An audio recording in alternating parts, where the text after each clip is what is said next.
So if we start from 1900 and count through the chronology of the New Testament, then the Revelation would have been the book of Revelation would have been about between 1990 and 2000.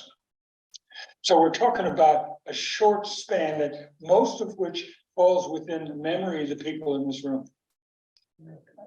So it's not contemporaneous, but consider this: if Paul started writing around 1950, that would have been within 15 to 20 years of Jesus's death. And so that would have been news, good news. I mean, we're talking about, that would have been contemporary news at the time. So I just wanted to lay out that framework. I think we kind of get lost in all those ancient dates. This is really, really, really contemporary stuff that we're reading here in 2 Corinthians. Second, I want to take a look at the early church in a way we haven't done before.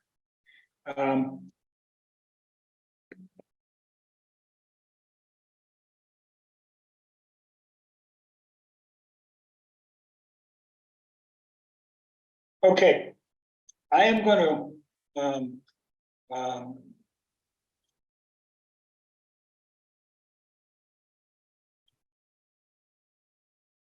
having trouble getting this working here. I'm going to show you a document. I showed it before in earlier classes, but not recently. This is called the Didache, this document. It is of a type of instruction that was not common, that was common in the early church. In this particular case, is probably the first. We don't know exactly when the Didache was written, but it's probably many people place it in the late first century. That is in the 1990s, probably, or early second century, which would have been between 2020 and 2020, and about our time. And this was a set of instructions for how a congregation is to operate, to work. It's very practical and very pragmatic. It's called the Teaching of the 12. And I want to go through this a little bit briefly, because there's some stuff. There's some stuff here that's relevant to what we're doing. Now, this particular translation, I picked this off the internet. This particular translation is very new, and it's even copyrighted, 1998 here. The guy allowed it to be on the internet, so I'm showing it to you. And the chapters and the verses are added later. These are later additions, trying to organize this thing. But let's look at this, and also this caption right here. This is an addition as well. So if you were to read this in the Greek, you would just start here without any numbers and just go through it. So the first way, two ways are the first commandment, and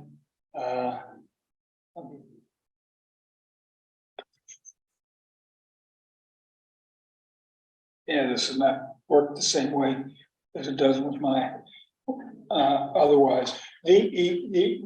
This talks about theology, teachings, and that's good. Chapter 2 is about gross sin, which is forbidden. So we're talking about theology, and we think about things you're not supposed to do. Chapter 3 is other sins forbidden. So we're talking about trying to govern the church, and you start with the first two great commandments, and then you start saying, okay, these are the things you can't do. Yes. Were these sent to the churches? Well, Or sort of reading them?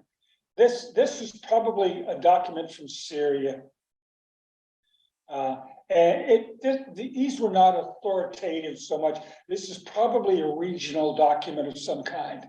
And it may have come out of church in Antioch, where there's a bishop or something. We're not sure, but these are not canonical. They're not canon, but this is probably one of the earliest documents that we have besides the New Testament itself.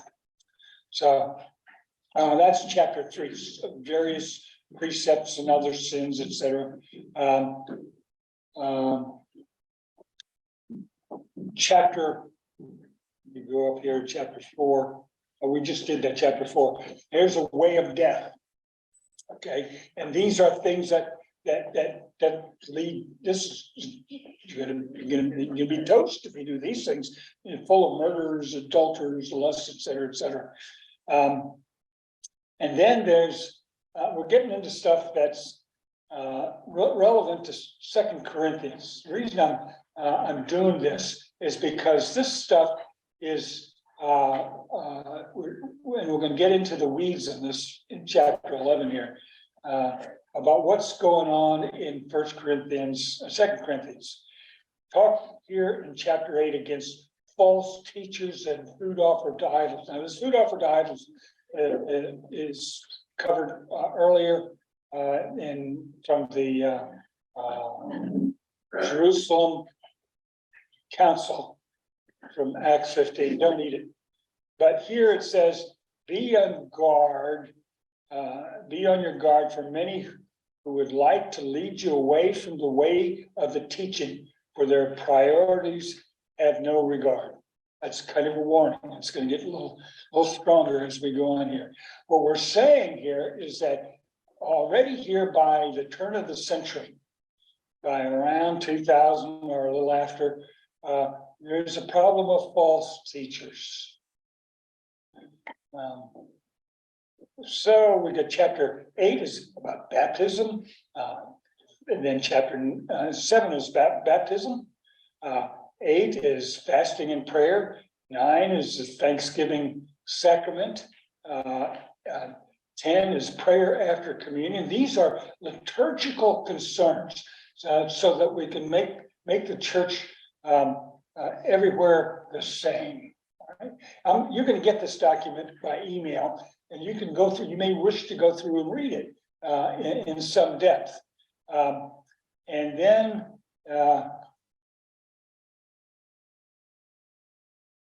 And then we start getting into the weeds here. Chapter 11, concerning teachers, emissaries, and prophets. And this is a variety of things here. An emissary is probably an ambassador. Item 2, regarding teachers. The first one, of course, is if a teacher comes in and teaches exactly what you've heard, that's good. Yeah. But then he says, but if a teacher himself goes astray, teaching another doctrine that would undermine this doctrine, do not hear him. If his teaching provokes you to a greater righteousness and increases your knowledge, welcome him.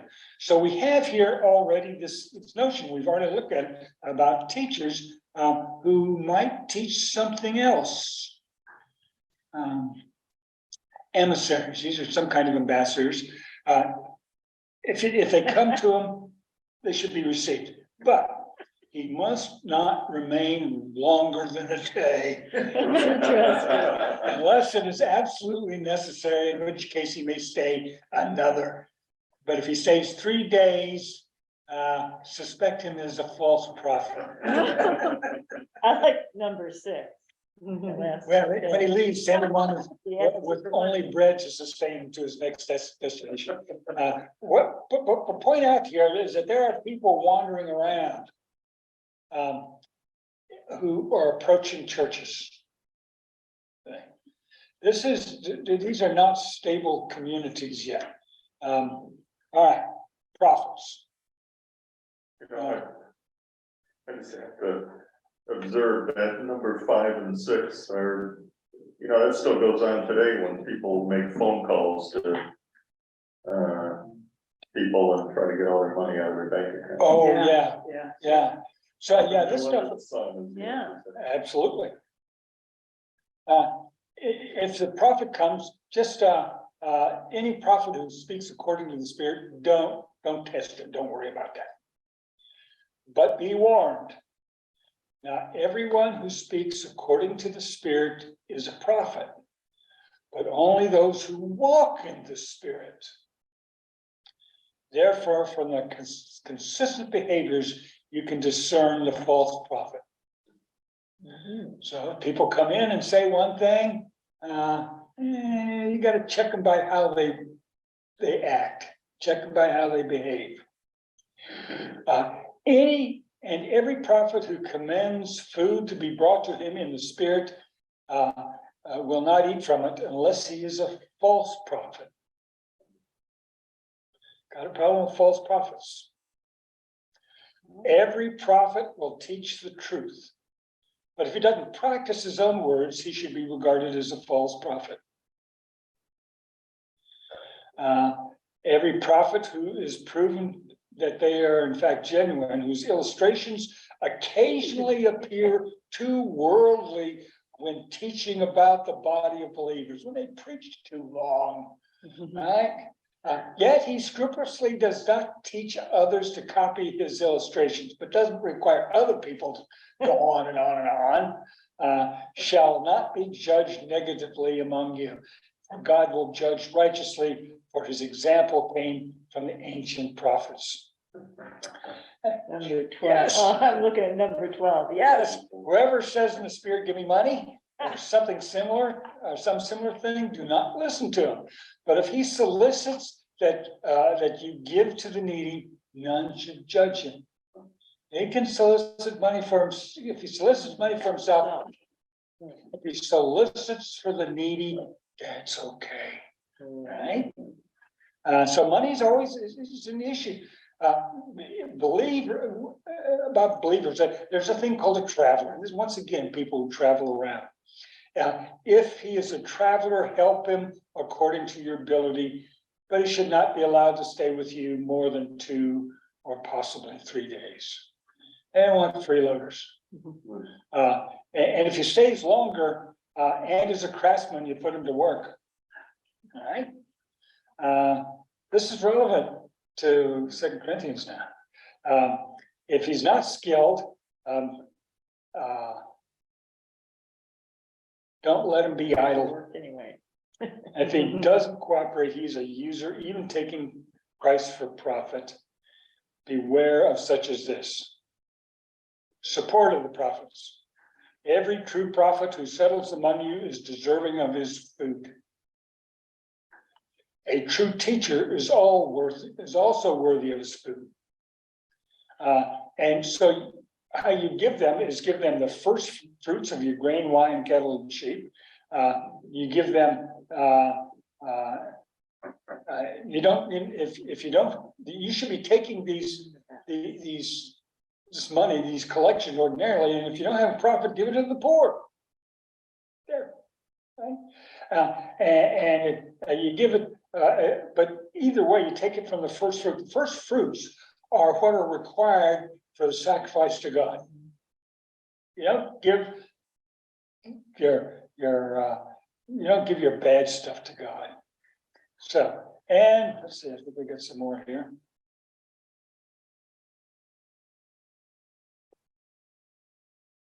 So we don't know who wrote this or No. where they were, except Probably Syria. in the Syria area. And so we got chapter 14 about the Sabbath day assembly, about church, coming to church. 15, bishops and deacons. Right? Therefore, appoint for yourselves worthy bishops and deacons. Make sure that they are men who are meek, not lovers of money, but truthful and proven. They will provide among you the services of prophets and teachers. So we're talking here about bishops and deacons. These are pastors and priests, folks. Okay, I mean, pastor is a bishop, is translated bishop frequently. And do not despise them, rather they should be honored together with the prophets and teachers. Correct each other in peace, not in anger. But if anyone among wrongs another, do not befriend and console the offender until he reconciles. Watchfulness, it ends with this interesting chapter on get ready, folks, the Lord's coming. Okay. This is, I give this to you because we're going to see a lot of this stuff in the next 15 or so verses. Hey, and I will send this to you an email. And it's interesting stuff to look at. This is the second generation of church. Okay. Meaning after 1999 or After, when you get into the second generation, second century, that would be about 100 and later.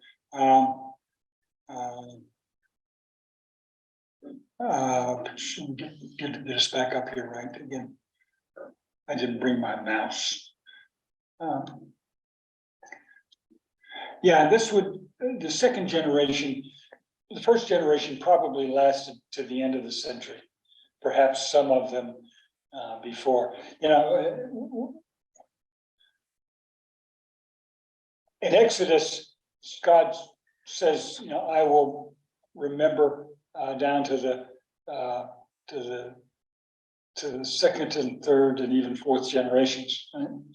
Living generations are this generation, our children, grandparents, and great-grandparents. So you talk about if you want to wipe away a family, you do four generations. But what we're talking about is the fact that there could be 4 generations living in one household. So the second generation of Christians would be those folks who do not remember Jesus or the apostles themselves. Some of the apostles were still alive, most likely Paul died probably at 65. And if John was the apostle John, he lived probably until the 90s. So, and that would have been people who would have been, if they were alive when Jesus was alive, then they could have been 80, my age. So beyond this age, beyond about 100 AD, you're starting to get into people who never knew Jesus, nor knew Jesus' apostles. And so therefore, this stuff had to be recorded so that they could be remembered. And that's what you have here in the teaching of the 12, the Didache, you say.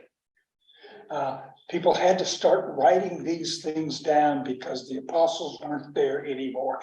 Though, even though some people still had the title apostle. So I guess those were the only people that you could really trust. apostles, Yeah. yeah. But even though you got to be careful about apostles, that's what we read here. Okay. And so the apostles are measured by 2 things. One is whether they speak the right word, the right message, and 2, whether they behave according to what they speak. So, well, that's Melissa's and me. Sorry. Let me close that. Things aren't so much different today. But understand that what we have done over the centuries is taken this framework that we get in the Didache, and we put it into our book of confessions, we put it into our book of order, and our worship service, directory of worship, right?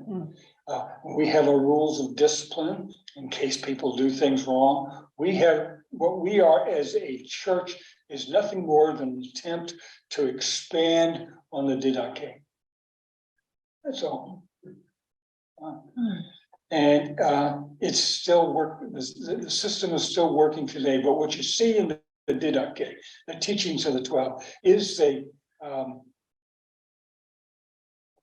first cut at that.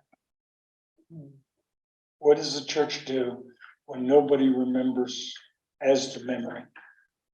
You have to start writing it down. Okay, any questions about that? Okay, let's turn to 2 Corinthians. We're going to go through 2 Corinthians 11, 1 through 15.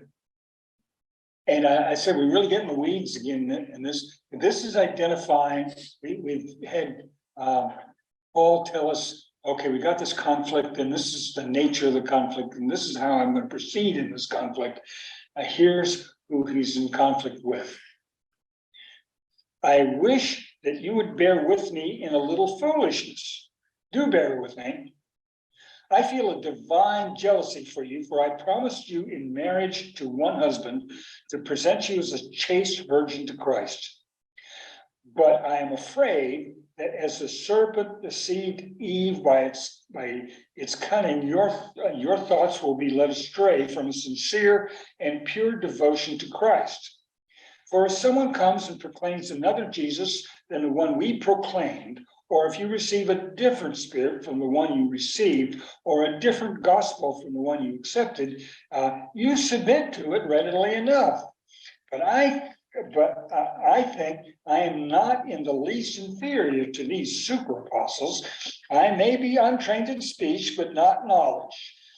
Certainly in every way and in all things, we have made this evident among you, and this evident to you. Okay, that's verses 1 through 6.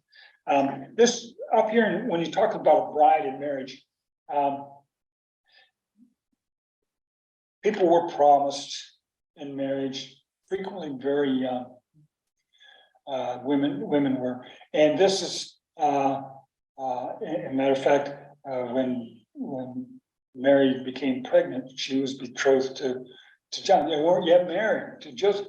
Weren't yet married. Now, this is an interesting part of it because the father of the bride has the responsibility of presenting to her groom a chaste bride. And there are all kinds of rules in the Old Testament about this, about proving it. I mean, if somebody comes and says that the bride was not chaste, then there's actually a process for proving that. And what you do is you bring out proof of her virginity, and usually that's the bedcloth. Or if you don't have the bedcloth, then I think they talk about a prior menstrual cycle. I don't know, but at any rate, you can prove that. And it's interesting, if the bride if the woman is betrothed, right? It's the death penalty for the man.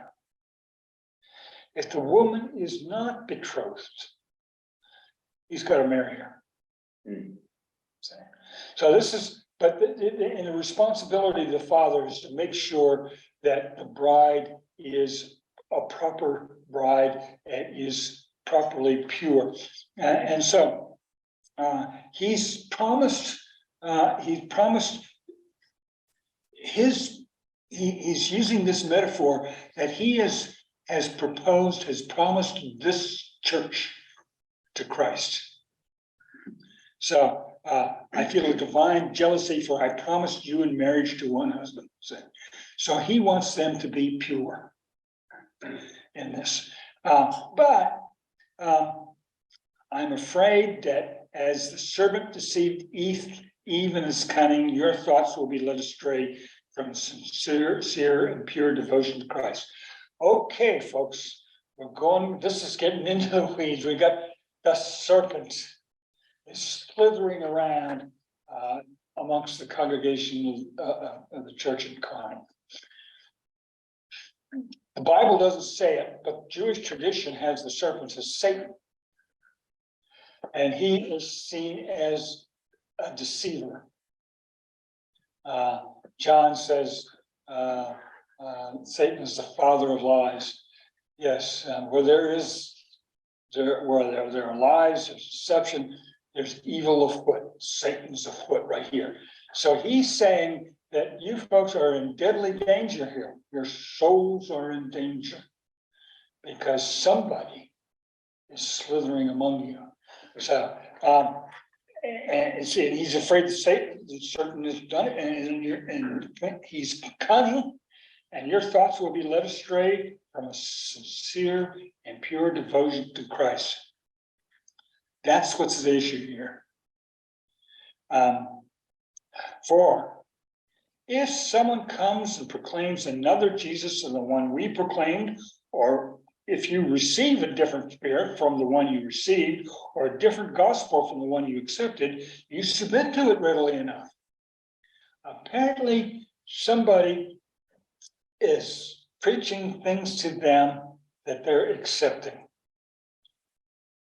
We'll get into why that happens, but nonetheless, apparently they are going astray. Now, this shouldn't surprise us. I mean, not too long ago we read Galatians, right? Here's what how Paul starts Galatians in the 6th chapter, verse 1. 6th verse of chapter 1. I am amazed that you are so quickly forsaking the one who called you by the grace of Christ for a different gospel. Not that there is another, but there are some among you who are disturbing you and wish to pervert the gospel of Christ. But even if we or an angel from heaven should preach to you a gospel other than the one that we preach to you, let it be cursed. Let that one be accursed. As we have said before, and now I say again, if anyone preaches to you a gospel other than the one that you received, let that one be accursed. Now, we don't know. I mean, we're talking about here about the gospel here, Jesus, who they're proclaiming Jesus. We're talking about receiving a spirit and a different message, a different gospel. So Jesus' spirit and gospel here are apparently all being perverted and distorted, and these folks are accepting this. We don't know exactly what those perversions and distortions are. it sounds like there was a lot of dissension going on then, or was it sort of kept under cover that there's? Well, we tend to look at the church as the pure church, Yes, right? And everything's all hunky-dory, everybody was all in accord. No. We get it in Galatians, we get it here in 2 Corinthians, we get it elsewhere in 1 Corinthians. This is not the church. The early church was in turmoil. They were not all hunky-dory, smooth, everybody loved each other. And that's what we're getting in 2 Corinthians, which I really believe is one of the reasons why it's not a popular epistle. People don't like to hear about all this discord. They like their churches to be sweet and kind and loving and full of grace and cheer. Happy, yeah, that's what You he know. said, yeah. So So Paul that's, didn't have it easy at all. he didn't have it easy. I mean, it was it in the very first chapter of Galatians. Yeah. Right?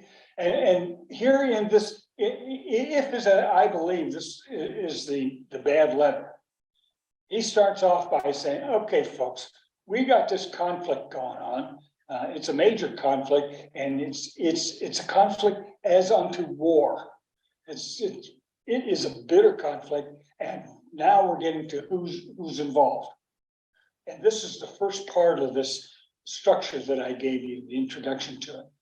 So yeah, that when I really appreciate reading 2 Corinthians because I'd never quite realized how difficult the early church was.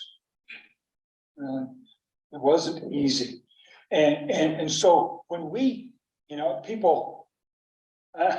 Recently, I had somebody who reads the emails, and he didn't like something that I said. And he said, who's to believe this stuff, you know? And how do we know who's right and who's wrong? Well, my answer was, well, you put it to the church, right? But he doesn't really go to church. He just does theology by himself. And You were Catholics. pardon me? There you You go. were Catholics then. That's right. So, None of this stuff. so, It's easier when there's nobody else around. so there's a lot of folks who then and today who want to build their own theology and preach it. And the test of theology, of whether what you believe is correct or not, it is saying it to the church, which I do here. I get on the edge sometimes. If I say something seriously wrong, somebody's going to tell me. I hope. But there are a lot of people out there who don't even want to test it. They just go by what they believe themselves, and that's good enough. And that's a problem, because you can go pretty far from the truth. And that's serious. I particularly think it's serious in these days, but that's another So, question. back up on that, serious in these days, the distortions of the gospel. Absolutely. I'm waiting for a rising up of the major denominations leadership to take it on, so to speak, put it out there. Distortions, attacking them, or maybe that is just not the way to go. Christian denominations can't get their act together to say that. I think the notion of Christian nationalism, I think, is an egregious Yes, sin. yes. And I don't think the denominations are ready for that. Presbyterian Church isn't even know, and we'll find out why in just a second, okay? Because Paul told us about that here. So what we know is I had just another comment, that it's kind of hard to tell how much afar is too afar with a lot of the various denominations and sects that have arisen in Protestantism, for example. Many would say that the Church of Latter-day Saints, with new revelations, that has gone too far, or with the Jehovah's Witnesses, who rely on an organization, their own organization, tell them what to think, and have redefined certain passages and words in the Bible to the point that they have their own Bible with different interpretations than what mainline Christianity has, what the canon has, proclaimed it to be. And it's kind of hard for people to figure out, what's healthy and what isn't when they get Yes. involved in it. absolutely. And one of the things this guy was intimating when he emailed me was, okay, do I believe you, or I believe the Jehovah's Witnesses? Saying, Mhm. and here's a simple truth. Up until Martin Luther, the Roman Catholic Church and the Eastern Orthodox Church had a pretty congruent and well-defined understanding of the faith. They were still struggling with it. We're always doing that. We're always fighting. The scholastic movement in the late medieval times and stuff was just, people were fighting about it all the time. How many angels can dance on the head of a pin, et cetera, et cetera, et cetera. But there was a central authority, and that central authority was Rome, the Pope specifically. Once you cut that authority off and go to the Bible, right? All of a sudden, you made a huge mess. Because what happens is people start reading the Bible. People didn't read the Bible before. No, I dated a Catholic girl when I was in high school, and I started talking about the Bible, and she said, "I don't read the Bible. I just go to my priest." See, the priest was the interpreter. Mhm. But once you say, "Okay, read the Bible," and you have individuals have the ability to interpret it on your own. That started it. I mean, within a generation, we had the Reformed tradition, we had Lutherans, we had all kinds of different sprout offs, the Baptist, the tradition. Calvinists, yeah, all different kinds of things that were going on within the first generation. And as as time went by, this just kind of kept going on and on. I mean, it used to be one Presbyterian church, Lord, now there are what, 4 in this major ones in this country alone. So we keep bifurcating and splitting off and schisming because I don't believe what you say is the real truth. Mhm. See, that's the simple reality of it. And there are people who want to say, no, the Bible's not enough.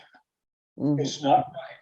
And then you get new scriptures. Mhm. Mhm. Jehovah's Witnesses, not Jehovah. Church of Latter-day Saints, Joseph Smith and Christian Science. Christian Science, yes. You get the creation of other authorities. So how do we deal with that? Well, you become Presbyterian. You can be sure you're right. Or you be Lutheran. Lutheran, yeah, our brother Lutheran. But what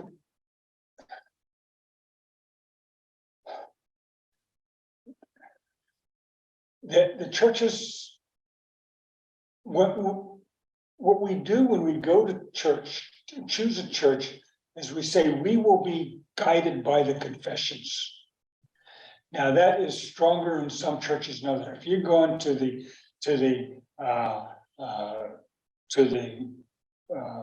Conservative Presbyterian Church, PCA, Presbyterian Church of America, you're going to be not guided by the confessions, you're going to be bound by the confessions. That is to say, they still hold the Westminster Confession of Faith as the authoritative interpretation of Scripture, period. Right?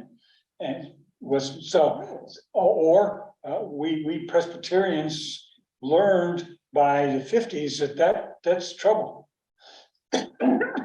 Because there's some crazy stuff in the Westminster Confession of Faith. So we abandoned that. We didn't abandon it. We incorporated all these, we wrote a new confession and incorporated 9 other confessions into this, so that we now have a book of confessions, which has turned the Presbyterian Church into a non-confessional church. Because if you have one confession saying this and one confession saying that, you can't enforce it as law. So we are a Reformed church, and we have a Reformed tradition to which we comply, we conform, but we're not a confessional church in that in the sense that we require people to adhere to a confession. Now, in answer to your question, Mary, so what do you believe? This is what I personally believe. Mm-hmm. I believe I can fully accept and do fully accept and will proclaim the Apostles and the Nicene Creeds. Mm-hmm. Mm-hmm. Those are the earliest filters. So, and they are interpreted as interpretations of Scripture, as interpretations of who Jesus was. Mm-hmm. If I go back further, I come back to Paul who proclaim Jesus Christ and him crucified. Mhm. So, and in scripture, trumps confessions. Mhm. So I start with Paul's statement. Now, I know Presbyterian ministers who don't accept the incarnation. Wow. Mhm. Amazing. Remember, one of my local colleagues years ago, who she was an associate pastor, and she just couldn't believe that her pastor believed in the resurrection. Wow. How can one become ordained without subscribing to something? Confessional documents, isn't that part of ordination? Do you accept the Book of Confessions as the accurate, as a true interpretation of Scripture? Except our Book of Confessions is, when you get all these different confessions, you can't hold somebody to account for violating a But they don't they all subscribe to the incarnation and the crucifixion of Jesus? well, that question is never asked. Oh, See, the ordination process goes something like this. You go to seminary and get corrected. Then you take your ordination exams, and your ordination exams are on Bible, on worship, on polity, on two others. There are 5 ordination exams, right? And if you take those ordination exams and pass them, you're eligible to be called to a church. Before you are ordained, Presbyterian examines you. Right? And Presbyterian, this examination, the person makes a statement of faith, and the Presbyterian is allowed to examine the person about how well they can, about what they say in their statement of faith, or anything at all regarding their faith. And they have to answer in plain public. Now, 2 items. One is, I have never seen anybody fail an ordination exam since 1967. I see, not everybody gets, there are dissenting votes sometimes. But even that's rare. Second of all, in these days, the church doesn't get down into the weeds very much. Back when the Westminster, under strict Calvinism, people, the word was that Jesus was willing to accept damnation for us and for the glory of God, right? And there's this perhaps apocryphal story of this pastor who stood up in an examination, this crusty old pastor who stood up and said, "Young man, are you willing to be damned for the glory of God?" And the answer was, "Well, sir, I'm willing for this whole presbytery to be damned for the glory of God." But the really hard questions are rarely answered, are rarely asked. And to the degree that people really say, "No, I'm not going to ordain this person." They didn't answer that right. Yes. So there is a test. It's kind of like a bar examination, medical school, boards, I guess. But nonetheless, we have in my days not been willing to tell people they're wrong.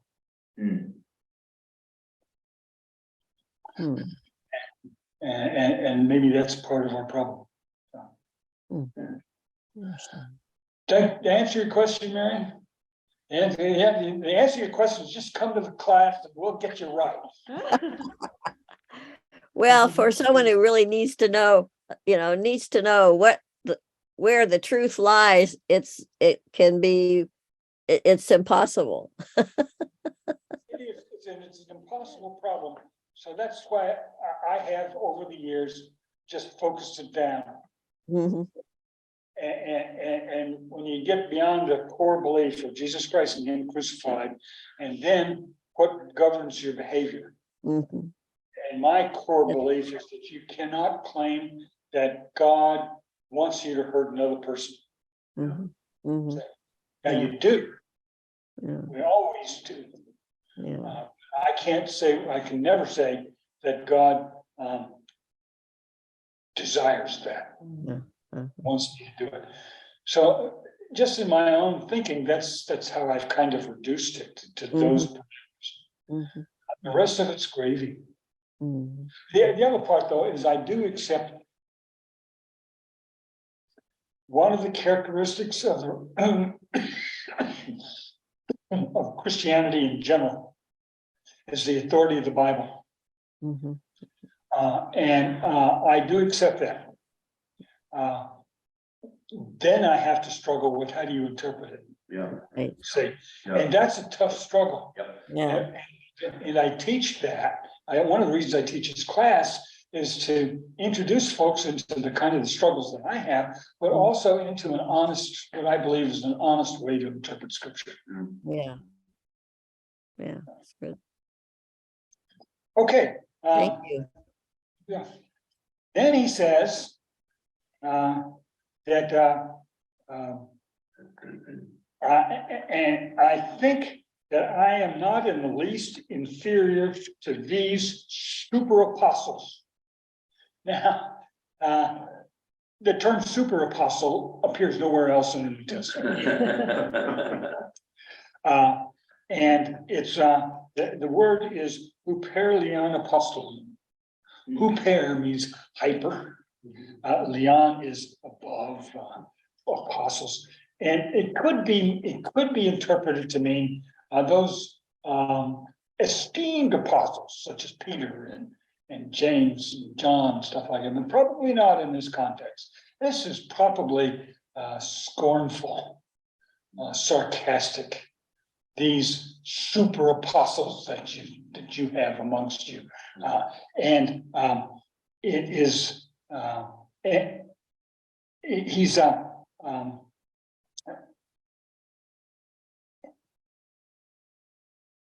it's the term think here is a logical conclusion. He's saying, I conclude that I am not the least inferior to these super apostles. And look at that as it describes the people with whom he is in conflict. These folks have pretensions. They lift themselves up beyond the ordinary, and they seem to present themselves as somebody who is people who are above the norm, certainly above Paul. And these may be the same ones that we saw in Galatia, but it could be a different set. We'll get into that in a little bit further here. Any questions so far about this? Okay. Paul's not being sweet. Then he goes, I may be, and this is the conclusion of it, I may not be able to finish this part. I may be untrained in speech, but not in knowledge. Certainly in every way and in all things we have made this evident to you. Did I commit a sin by humbling myself so that you might be exalted because I proclaimed God's good news to you free of charge? I robbed other churches by accepting support from them in order to serve you. And when I was with you and was in need, I did not burden anyone for my needs. For my needs were supplied by the friends who came from Macedonia. And so I refrained and will continue to refrain from burdening you in any way, as the truth of Christ is in me, this boast of mine will not be silenced in the regions of Achaia. And why? Because I do not love you? God knows I do. Okay. These are the charges that Paul's being accused of by these super apostles. He's untrained in speech. And he takes money, or he doesn't take money. Right? He's untrained in speech, and he does not take money. Now, let's talk about that for a minute. One of the older traditions, Greek traditions, is that of sophist. The word means literally a practicer of wisdom. They first arose in ancient Greece during the time of Aristotle and Plato. And these who were people who, quote, practiced wisdom. They were not philosophers. Right? They practiced wisdom, but what they were the teachers. I mean,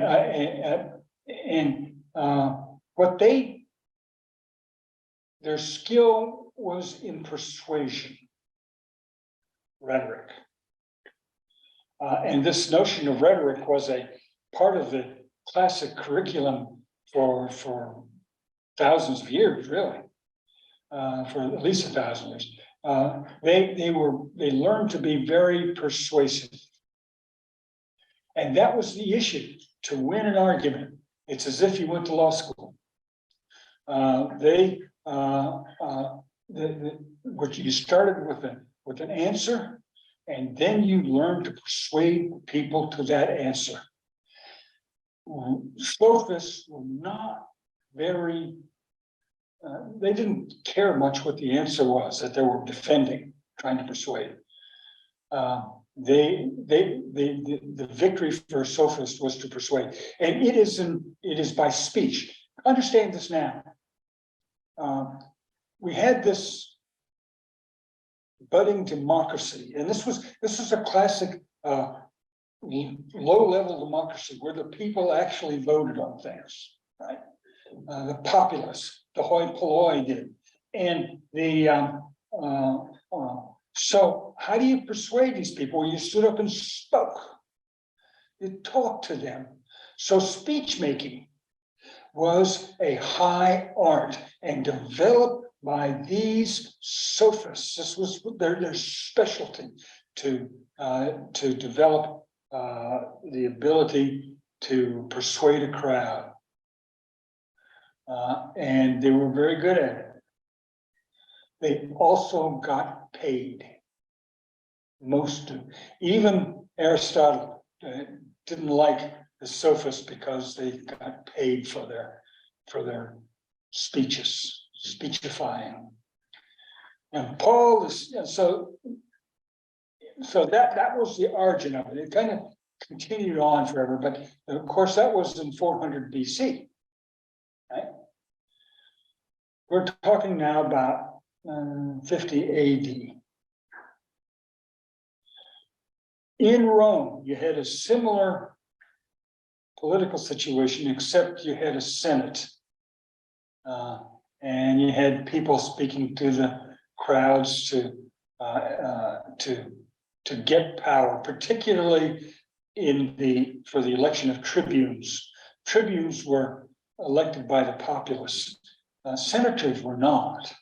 They were not elected, really. They were not really. They were the property class, the money class. But tribunes in particular were elected by the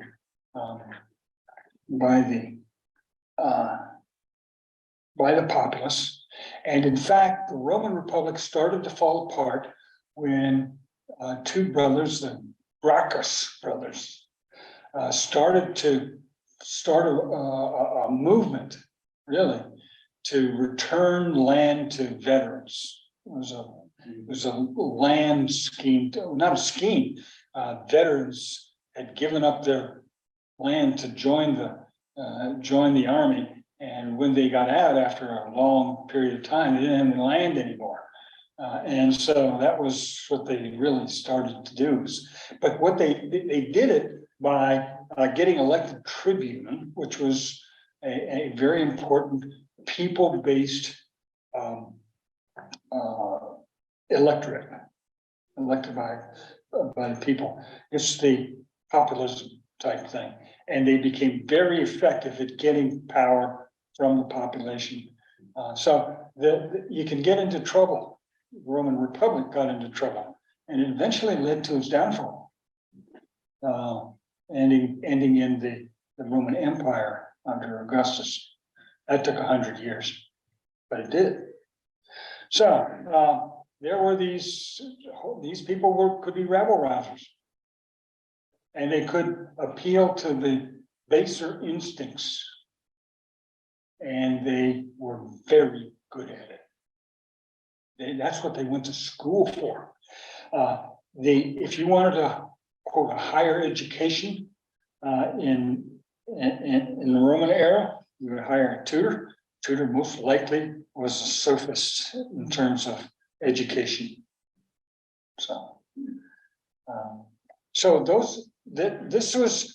He's untrained in speech. He humbled himself because I proclaimed God's good news, verse 7, free of charge.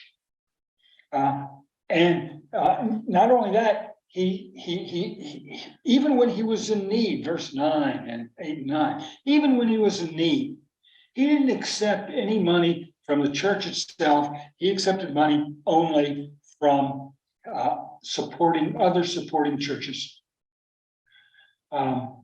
And he starts off by saying is, you think it's because I didn't love you.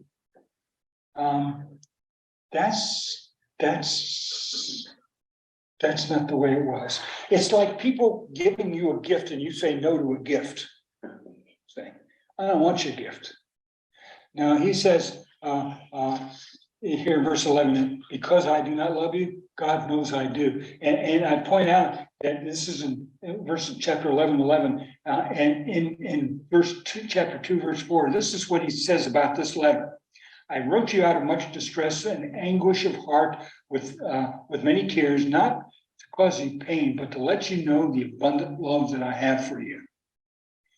This kind of stuff, they're interpreting his rejection of their support for him as some kind of snobbery, or somehow looking them that he didn't like them very much. In fact, he does not want to be associated.